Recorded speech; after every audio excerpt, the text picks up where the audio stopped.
All right, well, we got some notes to go over, which I should have gone over a little earlier. Let's crack open a cold one. I think most of that probably got filtered out, but before we start, I do want to ask if there is audio issues again. Please let me know. Someone pointed out I was still having audio problems in the last video. I have tried to look for ground loop grounding problems. I have adjusted the bass volume of the microphone, the mixer, the gain, all whatever filters I can put into the program, right? Trying to fix the audio problems of it being either breaky or staticky or some crap in the background. So if we're still having that, please let me know so I can lose my mind for another couple hours. But otherwise, let's get into the changes.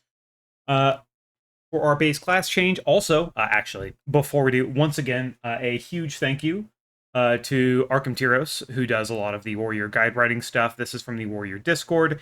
He takes these big, like, for example, this is what we were looking at beforehand. I was looking at all of it. He takes all of these big, expansive notes, and instead of having to look through this and parse through it and find out what's right, what's wrong, what's been there before, what are these notes actually doing right, instead of doing all of that, he just has a nice, hey, here's the updates that were listed here, here's the dev notes, yada, yada, yada. So a huge thank you to Mr. Archie in the Skyhold Discord for putting together these essentially condensed changes, so it helps me, it helps everybody else, and they're very clear and concise. I also need to bring up, before we start, WoW Head, just so if we need to, we can look at the War Within talent calculators. Yar. Okay. Our class tree, Honed Reflexes now reduce the cooldown of Enrage Regen, Die by the Sword, Pummel, Intervene, Spell Reflect, and Stormbolt by 5%. I don't think 5% is enough. So if we look at what the actual cooldown reduction is, let's say we talk about something like Enrage Regeneration. Enrage Regeneration is 120 seconds, or I believe it is. I think it's a 2-minute cooldown. 2-minute cool, 120 seconds. If we take 5% of that, actually that's half. If we take 5% of that, that's 6 seconds, right? One talent point for 6 seconds off of it's kind of weak. Honestly, they probably need to buff this. But what I would like to see in something particular is that if Enrage Regeneration and Die by the Sword receive, I think these should receive like far larger reductions, maybe somewhere to the 20 to 25% range potentially. For more constant defensiveness, I am worried. I don't know how I feel about having Pummel intervene on there, just because they're very, very powerful in PvP scenarios, so maybe you can just remove those, they don't really matter. But also having a lower cooldown for your base kit on Spell Reflect is massive defensively and potentially massive offensively, depending on the content you're doing. And Stormbolt is kind of whatever. I like Stormbolt less and less, especially with how our pathing in the tree is concerned. If we have to play Mountain Thane, as an example, we look at the pathing in a tree, it's like, oh, well, I guess we need to take Stormbolt or Intervene just to get to Thunderclap. I don't know. It's bad. Sudden Death now stacks up to 2 times. This is a very, very big change. It is something we've been asking for a long time, especially when we had Execute-centric and Sudden Death-centric sets in Season 1 for Fury and Season 3 for Arms, where you would essentially just lose Sudden Death procs because you couldn't get 2 charges of it. Now that we can actually have stacks of 2 charges, that saves us from that. The as you'll see later, the hero spec Imminent Demise got buffed extensively for the sudden death proc stuff, so having 2 stacks is very, very good. Intervene already lost its spell. It's the ability to intervene and not be hit by spells, which is probably just a PvP change. Honestly, I think there are probably some applications for it in PvE, where you'd be able to spell reflect some stuff. but it's primarily a PvP change because I saw, honestly, they put this change out, and I think every single fucking PvPer I saw on my WoW Twitter timeline was just absolutely fucking beside themselves over this. So I'm assuming this is just a PvP change, and then they changed some of Thunder's Roar. Um, like it says here, honed reflexes is better, and 5% doesn't really give us much. So they honestly need to. I would have them. I'd rather have them take stuff like pummel and intervene out, because I really don't like the idea of increasingly lowering your kick cooldown, because that also has drastic potential for shit like Mythic Plus and other PvE scenarios, which I don't want. I think melee kick 15-second, hybrid kick. I think like the hybrid kick's like 40. Some guys like 40 seconds, some 24. But I think melee kick 15, range 24 or whatever, and then casters 40.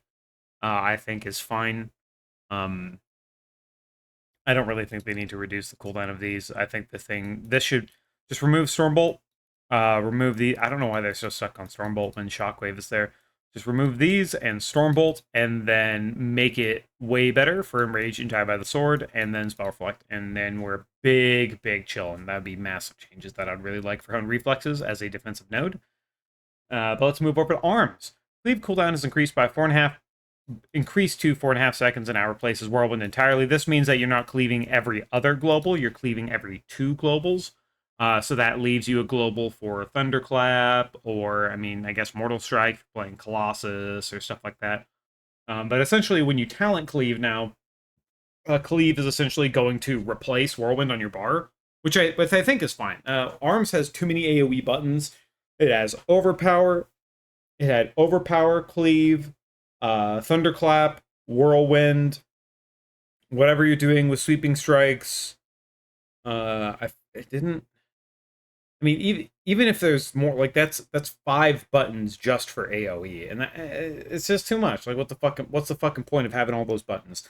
And they want to simplify it, and they just want, you know what, cleave, good. So you're hitting the cleave button, and that gives you time for overpowers, thunderclaps, and other things in between. This one is kind of interesting.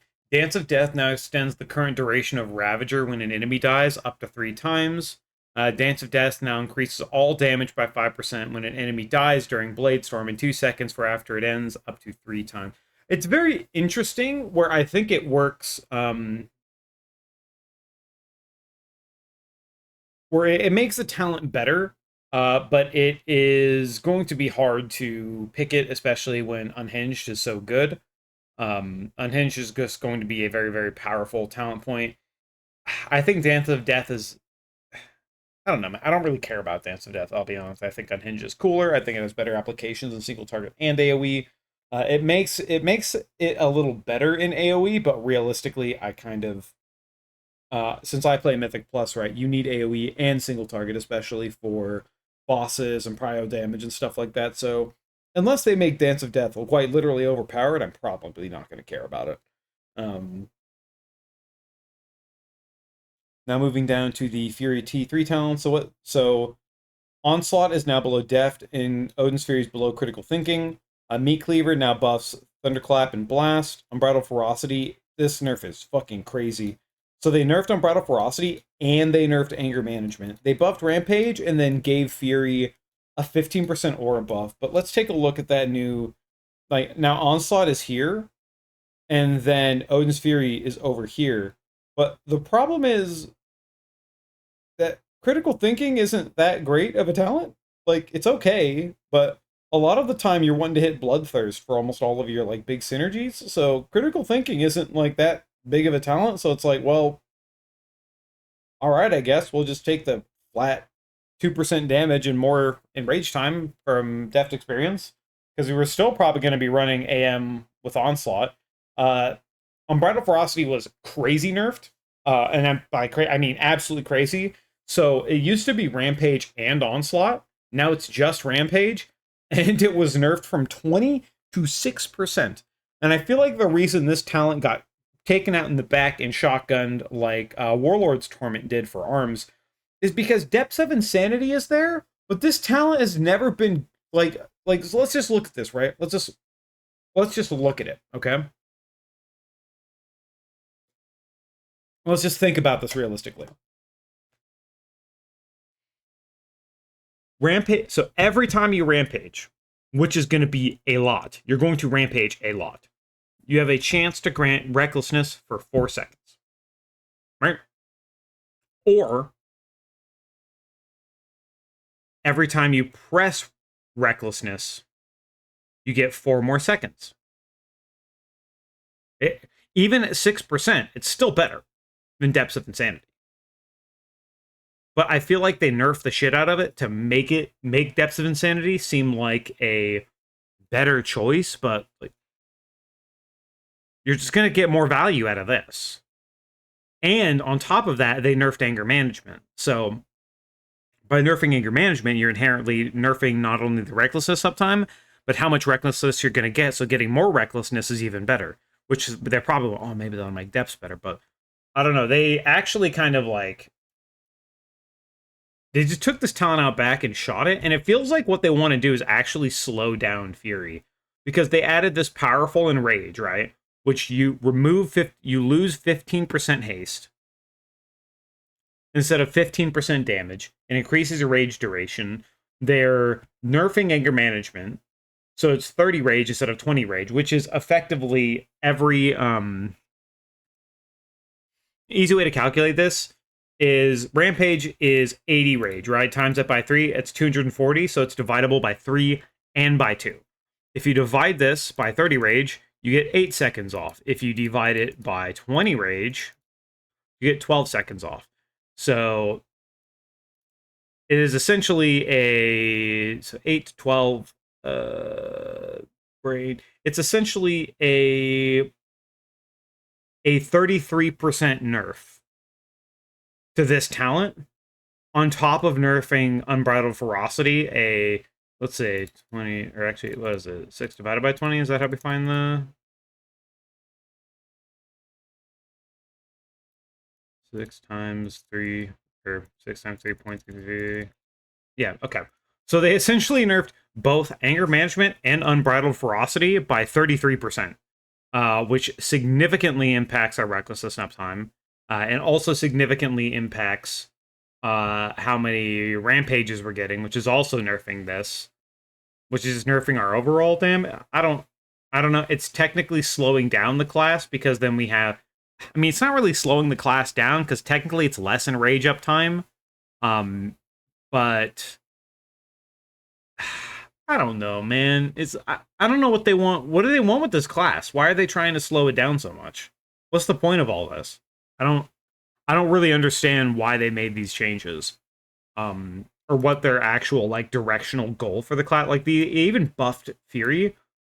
They buffed Fury 15% flat. These nerfs were enough that they're like, you know what? We need to buff Fury just from these couple nerfs by 15% flat and then buff the rate and rage damage. Because they wanted to do damage, but they're just slowing the spec down. It's very weird. Because if anything, Arms should be the slow, methodical, big damage spec, and Fury should be the right? It should be that. That should be Fury.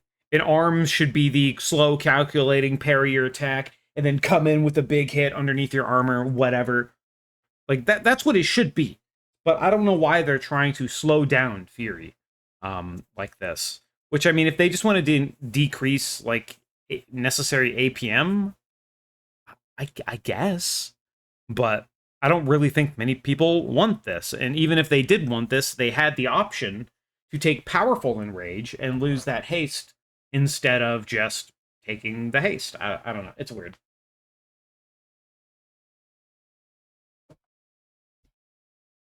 But moving on to the hero spec changes. This is a massive change and something actually by Method Dan War when we did our little podcasty thing. He mentioned specifically, and I think it was a great change and something they decided to implement, is Imminent Demise now guarantees a sudden death proc after 3 Slayer strikes instead of increasing the proc rate. So if you're attacking a target, when you hit 3 stacks, you just get a sudden death proc. You just get a sudden death proc, and that's just way better. Way better. Because it's just like, hey, I'm at 3 stacks. I have no sudden death proc. I guess I'm waiting for it. It feels bad. It feels weird. It doesn't flow well with this spec. But now, and this makes the spec more execute-centric, as they said they wanted it to be. Because it's like, hey, get your Slayer strikes, get your executes in. You will not lose Slayer strikes. Slayer still has a bunch of bugs associated with it. Like, if you're curious about the bugs, if you go to the frequently asked questions part and go to current bugs, there is just a big list. A lot of which has been fixed, but there is still a big list of bugs that are currently affecting the class. Which, once again, Arkham Tyros has done and put all of this together. So, thank you once again. But that is a great change to Slayer to make it flow way better and to make it make way more sense. Moving over to Mountain Thane, Call of Thunder, they nerfed this a little bit. This is a protection buff. This didn't happen. They buffed the Bloodthirst and Rampage damage here. It's fine. It's decent. Slayer's multi-target, or Mountain Thane's multi-target is pretty good, but a single target was kind of weak, so they were just trying to buff its single target a little bit. I don't really like talking about tuning, because, I mean, it's kind of funny. We look at, you want to see a screenshot. If you look in the, right now, there's a screenshot here from, this is what it looks like in fucking Raid, where we're doing fucking tank damage because our class is just broken and doesn't work. Colossus execute now triggers Colossal Might. This is actually a really, really good change because now it lets you prioritize execute in the sub 35% window, as well as you kind of keep our same like execute, overpower, mortal strike, but because execute has such a high rage cost, execute can go up to 40. Mortal strike is 30 rage, everything else is 20. It also means the tactician procs are going to be there. So you're going to be able to do a lot more balancing between throwing executes and overpowers and mortal strike to get that balance of damage and rage spending within your execute window. And I think it's going to be pretty nice because you want to execute at 40 or over rage. If they're too low rage, you want to overpower. And then whenever Mortal Strike is up, you hit the Mortal Strike button because it does big damage, right? So it really just kind of plays itself in terms of priority, which I think is really nice. Something that's kind of weird about Mountain Thane that I found, well, actually not that I found. I was watching Mr. Dan War stream, and he was doing some testing on a target dummy. But when you pop all of your cooldowns, you have like when you pop all of your cooldowns, you have like 4 buttons that all want to be pressed, right? You've got Rampage that wants to be pressed. You have Raging Blow that wants to be pressed. You have your Thunder Blast, which want to be pressed. And then you have like one other button that also wants to be pressed. I don't remember exactly what it is. But you just like all of your fucking buttons light up and you're like, well, what the fuck do I press here? So it's kind of weird and bloaty and random, and kind of chaotic, as he said. But I am curious to see, because right now Warrior's in a pretty bad spot. But one other thing that's actually inadvertently like done a ton of damage to Warrior is on the beta they nerfed armor values. So they nerfed the armor values of all the items because everybody needs a certain amount of armor. It's just how it's right. Everybody, it's armor, it's whatever, it's physical damage reduction. But Warrior is the only class in the entire game, right? The only class in the entire game that has a very, very fun specific talent. And that talent, here, let me pull this over.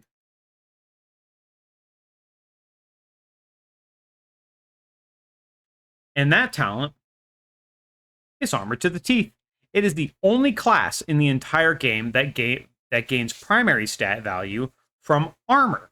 So when they did a massive nerf, I think Dan was showing he had like 103,000 armor.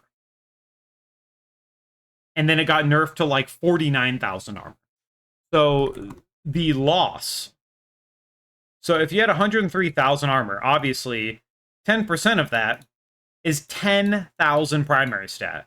But in being nerfed from like maybe the number was different. Essentially, with the nerf that they received, we lost a insane amount of primary stat with that change, which once again, that's just a tuning thing. They can just fix that.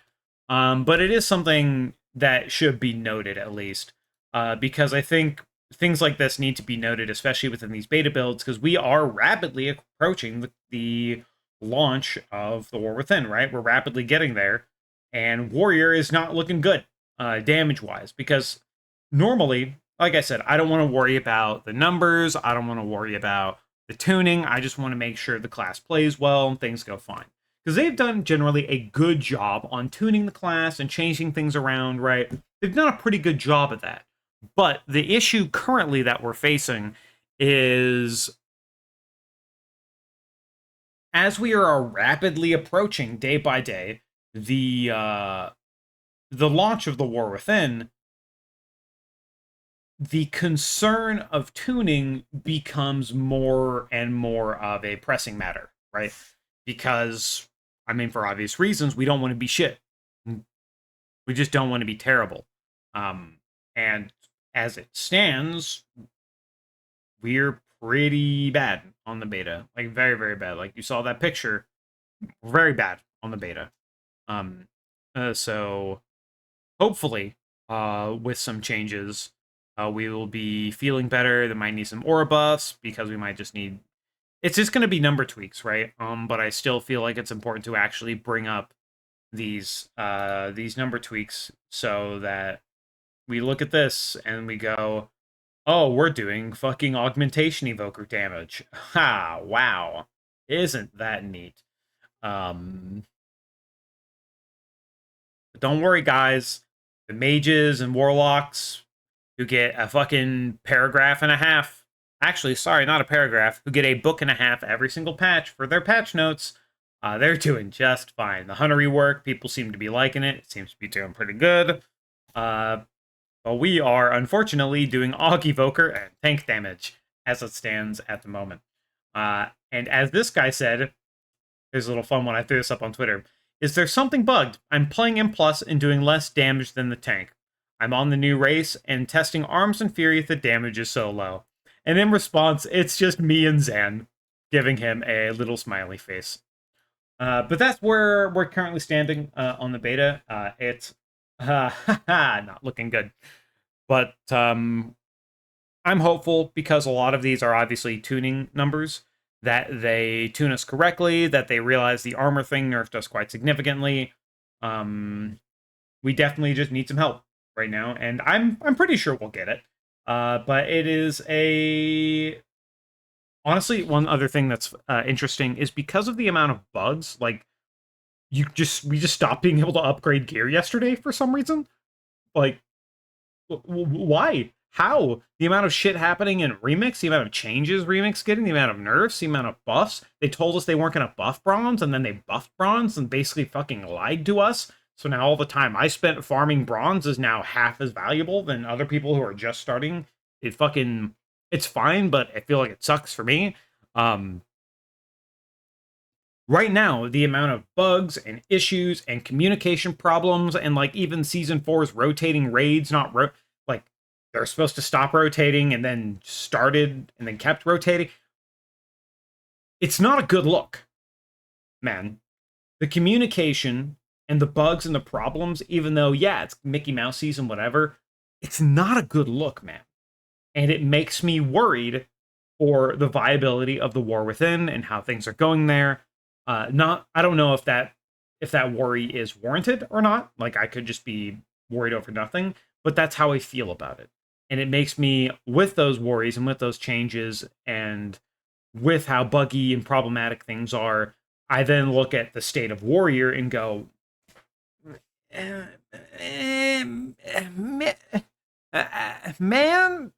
you know what I mean? Like I'm over here, I'm like, gonna be, yep, Warrior's gonna be fine. Warrior's gonna be fine. It's gonna be fine. Ooh, guess I better. Oh, it's time for my pills again. I'm like, you know what I mean? Like that's how I'm feeling right now. But we'll see. We'll see. I really ah, I'm sure it's gonna be fine, but I'm worried about it. That's kind of where I'm at. What are you guys thinking? Because it's it's not looking good, Chief. It's not looking good. All right, I'll catch you next time. Once again, if there's audio issues, fucking tell me because I want to fix them because they drive audio issues drive me crazy. For the longest time, when I was listening to the Titanforge podcast, they were unable to. They stopped recording, unfortunately, even though I like them. The amount of audio imbalance between the members there drove me fucking nuts. So now that I'm the one causing audio issues, it's driving me nuts. So if you keep hearing them, if there's still a problem, please let me know so I can once again go crazy for another couple hours trying to fix and tweak and move other stuff. I think the actual issue that I was having was that my the problem that I had was that I had my microphone was all the way up, but my mixer was also outputting 100%. So I essentially wasn't down filtering from the source to a more manageable, because obviously all a microphone does is just pick up noise, right? It just picks up noise from everywhere. So by having everything at 100, a lot of these things at 100%, it just means that it was gonna pick up things and make a buzz, and because that's just what it does. Because I thought it was a ground loop issue, I thought it was this, thought it was that, but I think it was just my microphone was, and the gain on everything was too much. So if it's a problem, please, for the love of God, tell me, because I need to fix it, because it stuff like that drives me nuts. But anyway, thank you for watching. I hope you have a good one. Bye bye.